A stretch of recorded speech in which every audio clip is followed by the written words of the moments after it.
Welcome to 365 Christian Women, where we celebrate the strength, faith, and grace women live out every day.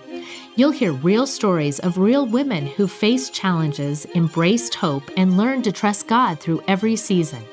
These stories remind us that He's always at work, shaping hearts, building faith, and writing something beautiful through every woman's journey. Hannah More knew something had to be done to help the village of Cheddar, England, and this is the story of how it happened. In August of 1789, Hannah More and her sister Patty invited English parliamentarian William Wilberforce and his sister to stay at their country cottage, Cowslip Green. Wilberforce had been urged to take a break from his busy political life and at the suggestion of Hannah and Patty, decided to go further into the country to visit Cheddar Gorge. When he returned, however, he was unusually quiet, mumbling a few words on the pretty scenery before retiring to his room. Hannah was worried, for a trip to the country shouldn't have been that stressful. After some time had passed, Wilberforce emerged from his room, this time more determined, speaking to Hannah and Patty with excitement.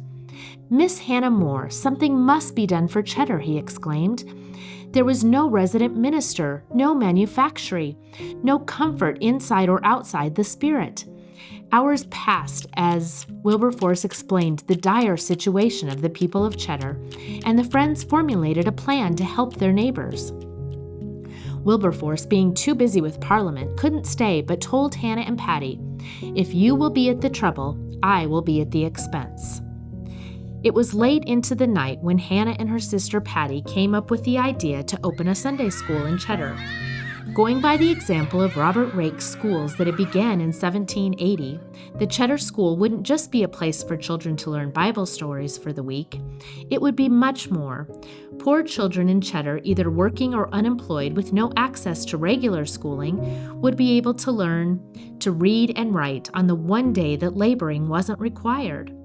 But Hannah and Patty knew that before they could spread both education and the gospel to them, they needed to understand the plight of their neighbors. For the next several years, they rode to the neighboring villages around Cowslip Green, knocking on doors and speaking to anyone they could find. They had to see the reality of how people suffered.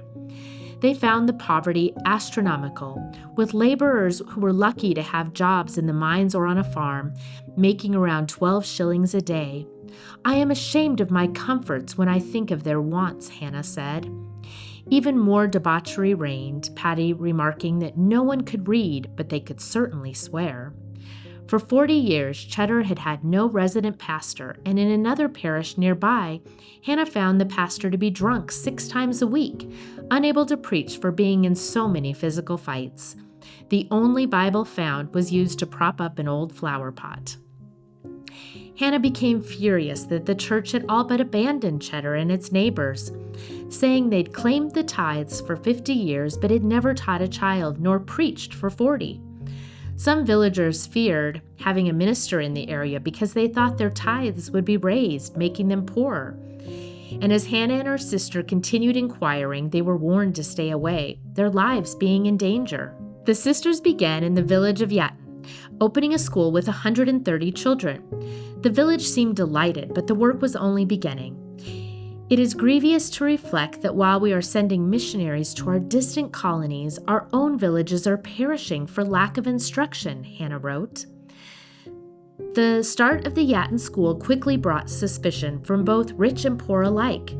The rich feared the status quo would be thrown away with the poor suddenly starting to learn, and the poor were afraid of being used, distrustful of the Moorish charity. At the hearing of their plans, one wealthy farmer was shocked. He begged, "I would not think of bringing any religion into the country," telling Hannah it was the worst thing in the world for the poor, for it made them lazy and useless. Another wife of a landowner agreed, thinking it was God's plan for the poor to be servants and slaves. "We cannot alter what is decreed. If a school were to be set up, it would be all over with property, and if property is not to rule, what will become of us?"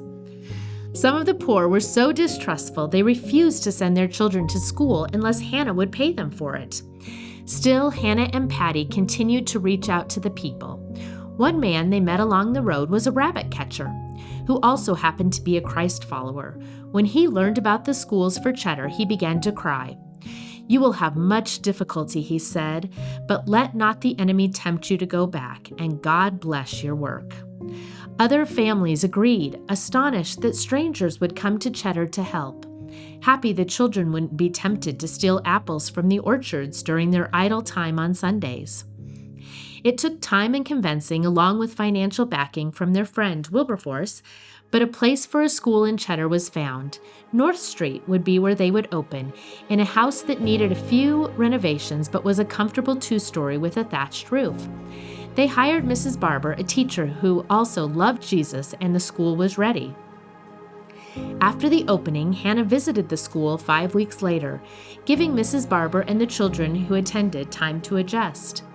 During her visit, 30 children said the catechism, 40 sang 3 psalms, and several had begun studying the scriptures. Hannah described Cheddar as much changed, not a child to be found on the cliffs on a Sunday, the church gradually filling. After a year, Hannah reported to Wilberforce that the children who started barely able to say the alphabet were now reading the Bible. The children and adults weren't just being educated, but ministered to as well. Some of the men missing dinner because they were so set on finding time for prayer. Attendance grew at the Cheddar School from 130 to 300. Soon after, a second school was opened in Shipham. By 1796, the schools grew up to 1,700 students in 10 parishes. In her diary, Hannah wrote of the success of Cheddar. Despite the opposition in time, the plan was seen through. God had been faithful. The good providence of God has preserved us from evil and gives us strength and faith to persevere. For the entire law is fulfilled in keeping this one command: love your neighbor as yourself. Galatians 5:14.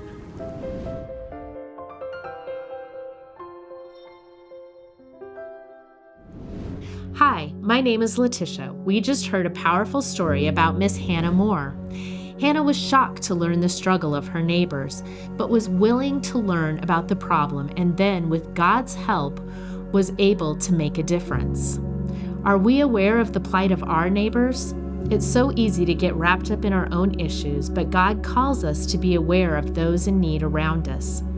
My challenge to you today is to ask God to open your eyes to the need around you, and then be willing if God gives you a practical way to help.